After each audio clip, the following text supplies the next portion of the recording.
Bonjour et bienvenue dans Dissolution. Ça y est, vous êtes prêts? Vous êtes chaud? Ah non, parce que là, ces conneries de vêtements, là... Non. Bon, parce qu'il y avait un événement à ne pas louper. Les Vestigem, c'est les 26, 27 et 28 juin à Sanguinet. On vous y attend très nombreux. Il y aura des formations, des gemmes venus de toute la France, un barbecue, une pool party et même et surtout un meeting autour de Gabriel Attal. Alors n'attendez pas, prenez votre place, vous allez voir, ça va être exceptionnel. What? Ah ouais, vraiment la pool party avec Gabriel Attal. Qui peut refuser? Il y a effectivement eu une invitation et que Gabriel Attal l'a refusé fermement cette invitation en disant qu'il y avait des mesures sanitaires. Ah non, mais si ça commence comme ça, on est foutu, hein, parce qu'on a du pain sur la planche. Mais c'est toi le pain. C'est ce qu'ils disent tous dans les coms. Ah bah c'est sûr, c'est pas l'autre là, hein. Waouh. Merci. Le charisme d'un robot. Oui, donc bon, on va s'occuper de Glucksmann. Mais pour ne pas parler que de choses débiles, on va aussi voir du côté de la vraie politique. Avec la tentative de nationalisation d'ArcelorMittal. Chers amis, pourquoi faisons-nous de la politique?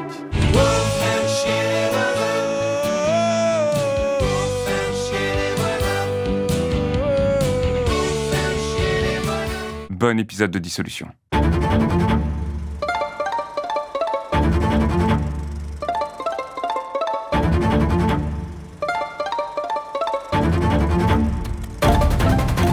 Je dissous donc ce soir l'Assemblée nationale. Samedi 13 juin 2026, Raphaël Glucksmann tenait un meeting en vue de 2027. Quelle est la différence Donc, entre Gabriel l'enjeu- Attal et Raphaël Glucksmann, par exemple? Il y en a un qui est candidat, pas l'autre. Et sur le fond? J'en sais rien. Ah oui, mais si on commence comme ça, on n'est pas sorti de l'auberge, là. En même temps, c'est vrai que...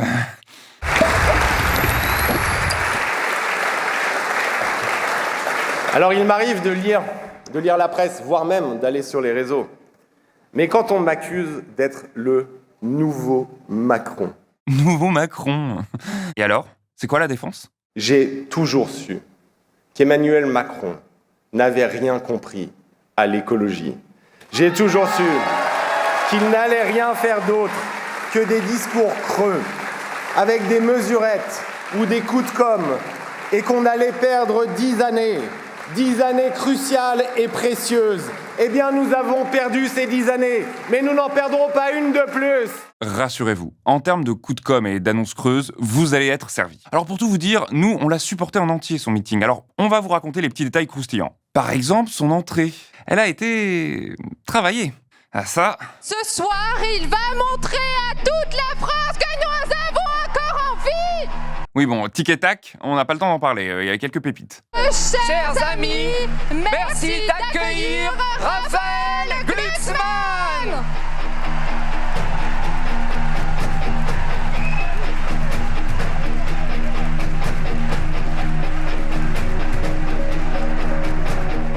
Alors, où qu'est-il le petit Raphaël? Ah non, toujours pas. Bon, alors, il fait quoi?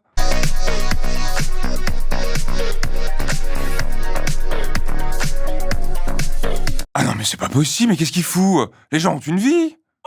Ceux qui étaient là, permettez-moi d'en douter, hein. Ah, le v'là. Ah bah dis donc, il a pris son petit temps, hein.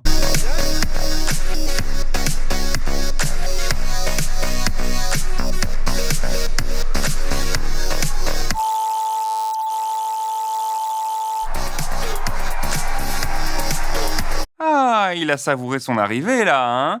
Parce que ensuite, ça a été plus chaotique. Alors justement, regardons ce que Glucksmann a proposé à son meeting. Une envie de France en grand.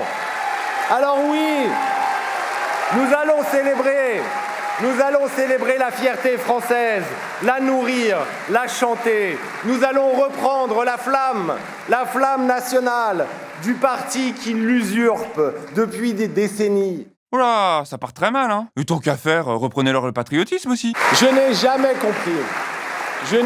compris la gêne de certains à gauche devant le patriotisme français. Je sais pas, parce que Vichy, le Troisième Reich, la montée des nationalismes, ou encore parce qu'un des mouvements fondateurs de l'extrême droite nationaliste française, c'est la Ligue des Patriotes. Donc si t'as toujours pas compris, Raphaël, pourquoi le mot gêne à gauche, ouvre un livre. Ou abonne-toi à Blast. Il y a plein d'entretiens et de chroniques avec des gens passionnants, financés non par des ultramilliardaires, mais par des sociétaires, comme les gens qui regardent cette vidéo. Justement, Blast a lancé une nouvelle campagne pour développer son sociétariat. Si vous le pouvez, rejoignez l'aventure. Bon, revenons à Glucksmann. À côté de son virage nationalo-droitier, il a aussi tenté quelques gages de gauche. Alors nous ferons, nous, de la libération écologique de la France et des Français notre priorité politique, économique, sociale, absolue.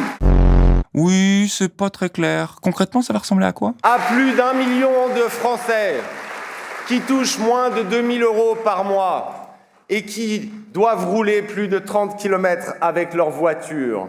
Nous permettrons à ces Français d'avoir accès à une voiture électrique contre un loyer de 100 € par mois. Alors ils rouleront dans des voitures produites à Douai, à Dunkerque, à Cléon, avec de l'électricité décarbonée, produite en France. Et vraiment, la voiture, ça l'obsède, hein ? S'il avait lancé un grand plan d'électrification il y a 10 ans, s'il avait généralisé le leasing social, alors nos travailleurs rouleraient en R5 électrique.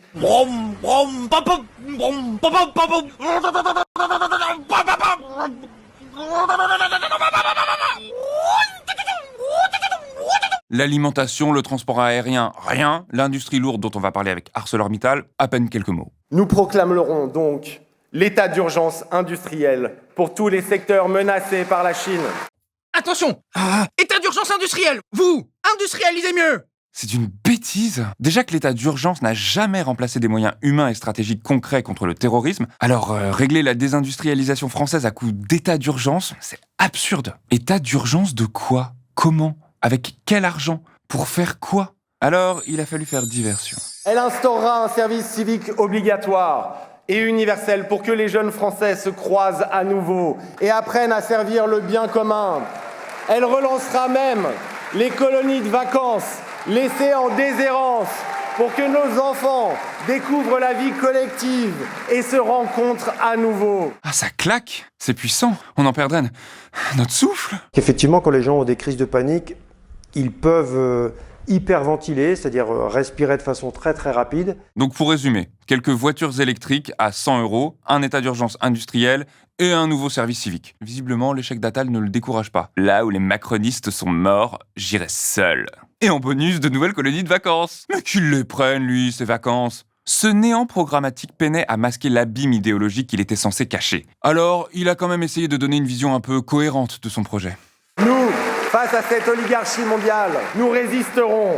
Nous nous attaquerons au cœur du business model de ces plateformes en interdisant la publicité ciblée. Nous ne laisserons pas cette nouvelle oligarchie prendre possession de nos vies et soumettre nos nations. Voilà le grand combat anticapitaliste de notre époque. Voilà le combat central de la gauche française et européenne. Le combat existentiel que nous allons mener et que nous allons gagner ensemble. Le combat existentiel de l'anticapitalisme contemporain, c'est donc la publicité ciblée. Alors oui, c'est un sujet, mais les conditions de travail dans les usines du monde, la fraude fiscale, la faim, les jets privés, les yachts, non. Le grand ennemi, c'est la publicité ciblée. Il a même filé la métaphore du « mon ennemi, c'est les plateformes en ligne ». Il fait de nos vies, de nos données personnelles, de nos colères, de nos angoisses, de nos rêves, de nos désirs, de nos expériences les plus intimes et de nos engagements les plus publics. Il fait de nos vies la matière première de son expansion sans limite. Comprenez bien, ces algorithmes asservissent nos consciences et elles ébranlent nos démocraties. Ils bousillent le cerveau de nos enfants et nos dirigeants laissent faire. Je crois que nos rêves et nos colères, l'algorithme s'en fout un peu, Raphaël. Ce qu'il veut, c'est savoir ce qu'on pourrait acheter. Mais c'est sûr que c'est moins lyrique que Elon Musk vole vos colères. Et le plus drôle, c'est qu'il s'est envoyé un scud tout seul en parlant de son homme politique préféré, Pierre Mendès France. Il ne détestait rien de plus que les promesses vaines et les slogans creux. Les promesses vaines, les slogans creux. Dans une période de crise, ce qui compte, c'est de dire ce qu'on pense être la vérité et de s'y tenir. Eh bien, je m'y tiendrai. Les promesses vaines et les slogans creux. Alors nous, notre mission prioritaire sera de donner un stylo à chaque Français pour qu'il puisse écrire, en particulier à chaque jeune Français, pour qu'il puisse écrire l'histoire commune de notre pays. Stop. Même le Camoulox était moins absurde. Un stylo aux Français. Il met quoi derrière l'amélioration de la représentativité politique ? Plus de démocratie directe ? De référendums ? De RIC ? Des meilleures médiations politiques avec un parlement et des collectivités renforcées ? Il n'y a aucune réflexion sur le régime représentatif. Aucune réflexion sur les défis contemporains de la démocratie. Ne vous laissez jamais impressionner dans les semaines et dans les mois qui viennent par les vociférants et par les brutaux. N'oubliez jamais que la force ne se mesure pas aux décibels émis ou aux insultes proférées. La puissance dont nous avons tous besoin, n'a rien à voir avec la violence. C'est donc à notre gauche, celle qui rassemble au lieu de brutaliser, celle qui répare au lieu de casser. Encore une fois, c'est un manque de culture politique assez sidérant. Le fondement de la pensée progressiste, c'est l'idée que la violence, la plus grave, c'est celle qui est instituée, celle qui s'exerce sur les plus faibles à travers les structures sociales. C'est un marqueur historique de la gauche. La citation de Jaurès de la semaine dernière ne disait rien d'autre. La violence du capitalisme ou de l'État policier est jugée plus grave parce qu'elle est organisée par les institutions elle-même. Dans la tradition socialiste classique, la violence populaire naît de la violence de la société. Elle se transforme en réforme et parfois en projet révolutionnaire. Balayer ça pour résumer la politique à « les violents sont méchants » ou inversement, c'est pas seulement abandonner une tradition intellectuelle, c'est la remplacer par quelque chose de beaucoup plus pauvre. Ouin ouin, les filles parlent mal. C'est pas une idéologie, c'est du ouin ouin généralisé. Ce programme pathétique et ce néant idéologique étaient portés par une ligne politique franchement chaotique et parfois même cruellement ambiguë. La guerre d'abord. Je sais que beaucoup préfèrent ne pas y penser et que la plupart des candidats feront campagne comme si la menace n'existait pas. Je sais aussi qu'on me demande souvent de moins parler d'Ukraine, de moins parler de Poutine, de moins parler de guerre. Non, le problème, c'est de parler sans cesse de l'Ukraine et jamais de Gaza. Il n'a pas prononcé une seule fois le mot Gaza. Il a vaguement évoqué les guerres de Trump et de Poutine et il a bu l'indécence jusqu'à la lie. Et nous ne laisserons pas la France devenir une colonie de la Silicon Valley et du Parti communiste chinois. Parler de colonisation, de guerre, de liberté sans parler de Gaza, c'est un aveuglement politique criminel. Ne pas dénoncer, c'est commencer à cautionner. Mais en même temps, il connaît son public. Fier d'avoir fait campagne avec mes amis socialistes par 2 fois aux élections européennes. Je suis fier de l'espoir que nous avons levé en 2024 et sur lequel nous devons ensemble bâtir la suite. Je sais ce que je dois aux militantes et aux militants du Parti socialiste, à ceux présents dans cette salle. Ah bah oui, tiens, il y avait qui ? Oui, chère Carole, cher Yannick, chère Hélène, cher Michael, chère Laurence, chère Nora, cher Eric, chère Aurore, chère Marisol, cher Sacha, cher Thomas, cher Gulsen, chère Claire, chère Océane, je dois m'arrêter. Heureusement, ils ont fait la photo de famille. On retrouve Laurence Rossignol, sénatrice PS, aux côtés de Yannick Jadot, accompagnée de Carole Delga, présidente PS de la région Occitanie. Derrière, on aperçoit même Sacha Houlier, macroniste de la première heure, un peu paumé sur le bord de la route. Les combinards qui n'ont plus grand monde avec qui jouer. Jadot a été marginalisé après la division provoquée par sa candidature de 2022. Delga et Hélène Geoffroy soutiennent Glucksmann surtout parce qu'elle refuse de soutenir Olivier Faure. Et en plus, certaines de ses références sont plus que suspectes. Car la République, c'est la confiance. C'est la confiance dans l'avenir. C'est la confiance dans le progrès. C'est la confiance dans la raison. C'est la confiance dans la science. La nation de Pasteur et de Marie Curie. La France de Pékin est celle de Marie Curie. La France qui s'assume et qui se réinvente. La voilà ma France. La voilà ma France. C'est flippant. Et vraiment, on pourrait faire un mash-up. Qu'il n'y a jamais aucune fatalité à aucun déclin. Pas de fatalité, ni au grand déclassement. Attendez. Le coup de grâce. Vive la démocratie, vive la République et surtout vive Allez, tous ensemble, vive la France! Mais le fantôme de Valérie Pécresse habite ici. Alors, Allez, tous ensemble!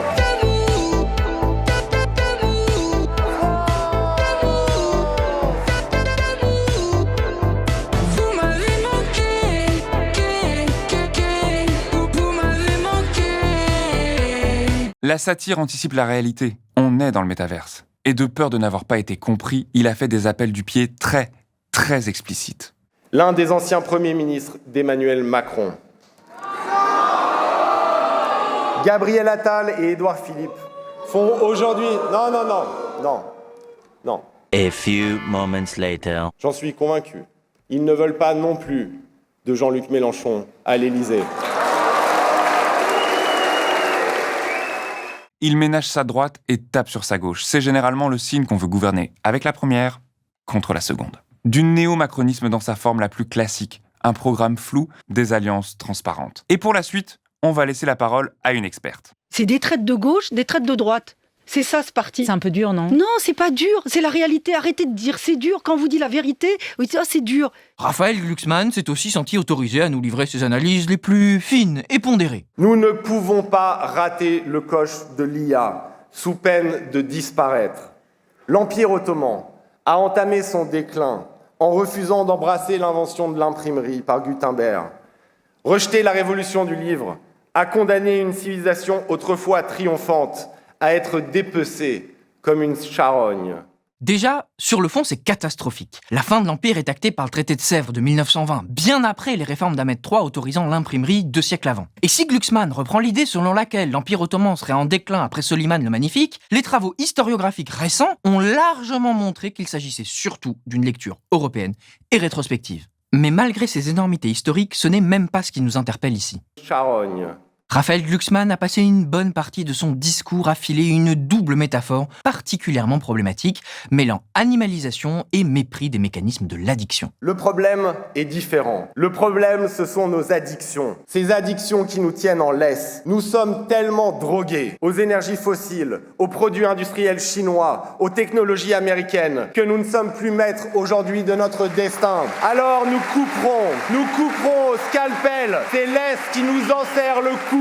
Nous nous attaquerons d'abord à notre addiction au gaz et au pétrole. Sa métaphore assimile des problèmes politiques à des dépendances honteuses et moralement dégradantes. Sauf qu'il n'y comprend rien. Comme on le verra avec ArcelorMittal, pétrole et gaz sont difficiles à remplacer parce qu'ils sont profondément intégrés à nos structures productives. La deuxième laisse qui nous enserre le cou et que nous devrons dénouer, c'est notre dépendance industrielle à la Chine. Historiquement, ce sont surtout les mouvements fascistes qui ont abondamment utilisé l'imaginaire animalisant. Et surtout, ils dépolitisent le problème. Au lieu de nommer le capitalisme ou le néolibéralisme, ils réduisent les rapports économiques complexes à des réflexes animaux. Ce qui est atrocement spéciste et donc contribue au réchauffement climatique. La troisième laisse que nous devrons dénouer, c'est sans doute le plus grand défi du XXIe siècle. C'est notre dépendance technologique et numérique. Si le pétrole est une sorte d'héroïne, Shein une forme de crack, les grandes plateformes numériques américaines et chinoises sont du fentanyl. Ce manque d'humanité est saisissant. Assimiler les logiques capitalistes à la consommation de stupéfiants est absurde dans les deux sens. D'un côté, ça remplace l'analyse politique par une condamnation morale en effaçant les acteurs responsables. De l'autre, comparer les addictions aux monstruosités du capitalisme nourrit un imaginaire répressif. À force de parler de dépendance sur un ton martial, Glucksmann légitime davantage la répression que la compréhension des situations concernées. Pendant ce temps, les véritables responsables disparaissent derrière la métaphore. Les acteurs économiques et politiques qui ont produit ces mécanismes. Cette incapacité à construire une idéologie cohérente est une faute majeure pour quelqu'un qui se réclame de la gauche. Le socialisme, c'est toujours pensé comme un travail de construction d'une conscience collective, la conscience de classe. Permettre aux classes populaires et opprimées de comprendre la place que la société leur impose afin de pouvoir la transformer. Les deux sont inséparables. Abandonner cette élaboration idéologique est donc le signe d'un courant qui n'est plus vraiment de gauche et qui arrive à épuisement. Cette décomposition a gagné le PS. Aujourd'hui, que signifie encore être militant socialiste? On peut reprocher beaucoup de choses à Rocard, mais pas d'avoir été le mollusque idéologique qu'est devenu le réformisme contemporain. Car ce réformisme ne porte plus qu'un programme minimal, lutter contre les extrêmes tout en s'adaptant aux prédations du capitalisme. Et en parlant de ça, rubrique suivante. L'histoire d'Arcelor est longue et complexe. Elle passe par les restructurations de la sidérurgie française d'après-guerre avec Usinor, devenue Arcelor, avant d'être absorbée par Lakshmi Mittal en 2006. Depuis plusieurs mois, la nationalisation d'ArcelorMittal est portée par la gauche. Adoptée une première fois à l'Assemblée lors de la niche LFI du 27 novembre 2025, puis rejetée par le Sénat, la proposition a été de nouveau votée le 11 juin à l'initiative du groupe communiste. Résultat du scrutin, votant 202, exprimé 155, majorité 78, pour 106, contre 49. L'Assemblée nationale a adopté. On va aller au cœur du sujet, pourquoi nationaliser Arcelor ? L'acier européen se porte mal depuis des années. L'acier est à l'industrie ce qu'est l'oxygène à la vie humaine. Voilà ce que porte cette proposition de loi de nationalisation d'ArcelorMittal France. Tout simplement, en 20 ans, la moitié des emplois dans la sidérurgie ont été supprimés. La production a reculé de plus de 40%. C'est ce constat terrible qui doit nous guider. Ce n'est pas une question de rentabilité à court terme. C'est une question de stratégie et d'avenir de la filière acier dans notre pays. Derrière cette filière acier, ce sont donc des vrais enjeux de souveraineté. ArcelorMittal a laissé dépérir nos usines en France. Il refuse obstinément d'investir dans la décarbonation. Or, il reste 4 ans avant que tout acier produit avec du charbon ne soit condamné. 4 ans. C'est justement le temps qu'il faut pour sortir du charbon, construire des fours électriques, des unités de réduction de fer. C'est donc maintenant qu'il faut investir, maintenant. ArcelorMittal n'a plus d'excuses. La production d'acier est extrêmement polluante, mais on a besoin de l'acier partout, en particulier pour la bifurcation écologique. Décarboner Arcelor est une priorité écologique. Parce que le groupe ArcelorMittal est le premier émetteur de CO2 en France, parce que le seul site de Dunkerque représente aujourd'hui 10% des émissions de CO2 de toute l'industrie française. Mais c'est aussi une priorité écologique parce que si nous n'avons pas d'acier, nous n'aurons ni industrie verte locale, ni écologie souveraine. Il faut construire des logements publics, fabriquer des trains, des trams, des bus, pouvoir à terme produire des éoliennes et des panneaux solaires. Et pour fabriquer tout ça, il faut une industrie et de l'acier. Arcelor est donc au croisement d'enjeux fondamentaux pour notre souveraineté écologique et industrielle. Et tout ça demande beaucoup d'argent. Alors, évidemment, les macronistes se sont insurgés. On peut se poser quand même la question du coût pour les finances publiques. Entre 3 et 6 milliards d'euros selon les évaluations qui sont posées. Ajoutons à cela les pertes annuelles du groupe de l'ordre de 300 millions d'euros. Celles et ceux qui veulent adresser un message à M. Mittal lui font en réalité un très beau cadeau avec un très beau chèque. Mais vous allez voir, ils avaient d'autres arguments très intéressants. Écoutez, on étudie toute la journée des textes communistes, et que serait une journée communiste sans proposition de nationalisation ? Une journée sans saveur collectiviste et dirigiste ? L'accusation de communiste nous rappelle les meilleurs. Moi, je n'aime pas les socialo-communistes. Et au surplus, ils se sont dit, on va être infect jusqu'au bout. Et moi, j'ai fait un cauchemar. Je le fais souvent, mais il est encore revenu hier. Jean-Luc Mélenchon devenait président de la République française. Le ministre de l'Industrie, ça devenait le rapporteur Sansu. Et la ministre de l'Énergie, la rapporteure Trouvé. C'est quand même eux qui deviendraient les patrons d'une usine d'acierie avec aucune compétence pour le faire. Ah, bah c'est sûr. La destruction de l'outil industriel français, faut le laisser aux macronistes, ce sont des professionnels. Et évidemment, il y a eu un retour de bâton. Stéphane Peu, le président du groupe communiste, était remonté comme un coucou. De quoi parlons-nous ? Vous êtes capable de gaspiller 211 milliards sans même savoir qui en bénéficie. Pour quel intérêt ? Vous n'êtes même pas capable de les compter. Il faut que ce soit le Sénat qui les compte. Et là, sur une nationalisation qui est évaluée à 3 milliards et qui est indispensable pour la souveraineté industrielle du pays, vous nous traitez de gens pas sérieux. Mais c'est vous les gens qui ne sommes pas sérieux. C'est vous qui avez gaspillé l'argent de la nation pour faire des cadeaux aux entreprises. Et puis il est quand même revenu sur cette invective de communiste. Jamais vous avez autant utilisé le mot communiste avec un accent qui visait à faire peur. Voilà, alors je vais vous dire 2 choses. 1, on mange plus les enfants, c'est terminé. Nous le faisons plus. 2, heureusement que le général de Gaulle n'a pas réfléchi comme vous, parce qu'autrement il n'y aurait pas sur les bancs de cette assemblée tout le nom des communistes qui ont permis d'avoir la sécurité sociale, le statut de la fonction publique. Toute cette histoire est terrible, car derrière Arcelor, il y a surtout Mittal. Et c'est précisément ce que les macronistes aimeraient faire oublier. Parce que parfois, il existe des solutions simples à des problèmes simples. Trouver quelques milliards pour nationaliser Arcelor. Les 800 millions d'euros d'argent public depuis 2020, l'État les aurait investis correctement. 1,3 milliard d'euros coupés entre 2025 et 2026 avec l'annulation et le gel du budget de France 2030. L'État les aurait investis et l'État a du coup l'argent pour nationaliser Arcelor. D'autant que les aides publiques accordées à ArcelorMittal n'ont pas vraiment donné les résultats promis. Le groupe a investi massivement en Amérique et en Asie et délaisse l'ensemble des sites français malgré les centaines de millions de fonds publics déversés sur le groupe, sans la moindre contrepartie évidemment en matière d'emploi ou d'investissement destinés à moderniser notre outil productif.